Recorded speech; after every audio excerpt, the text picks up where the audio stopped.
嚟啦，我哋嚟睇第二種風格。佢呢一種風格咧係港式嘅輕車風嚟嘅，咁都係325方嘅喎。頭先唔記得同你哋介紹，佢呢種格局咧係做咗兩梯兩戶嘅，相當於話兩個電梯一戶。跟住呢一度咧就係佢嘅玄關，入咗嚟之後咧就係我哋嘅廚房同埋餐廳啦。咁景觀咧，我哋依家喺44樓嘅，所以會比頭先嗰一套咧景觀高好多。跟住我哋嚟睇下廚房啦。呢一度咧就係佢嘅兒童房啦。你嘅小朋友拉住小提琴咁樣拉兩下，係咪好有 feel 啊？又睇住呢種山景。跟住我哋去睇下我哋父母嘅房間啦。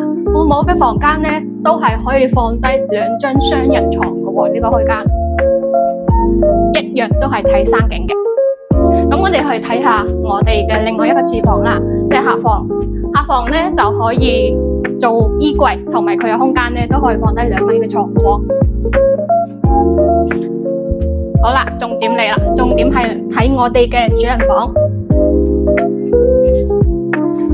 主人房嘅大細咧格局係同我哋另外一套係一樣嘅，但係佢嘅設計風格咧係完全唔一樣嘅。咁呢一種風格咧係比較深受香港人同埋澳門人嘅中意嘅。睇下今日天氣唔錯啊！跟住我哋嚟睇下我哋嘅衣帽間啦。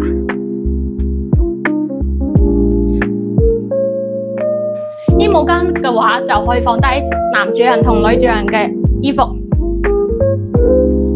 最緊要嘅就係我哋嘅主人台啦。哇，今日風好大，睇下左手邊深圳嘅景觀，最左又係香港，前面就係愛伶仃島，右手邊澳門，前面港珠澳大橋人工島。呢個方位你要相信，點解佢咁多年嚟都冇降過價，係因為佢有佢嘅價值。睇下先。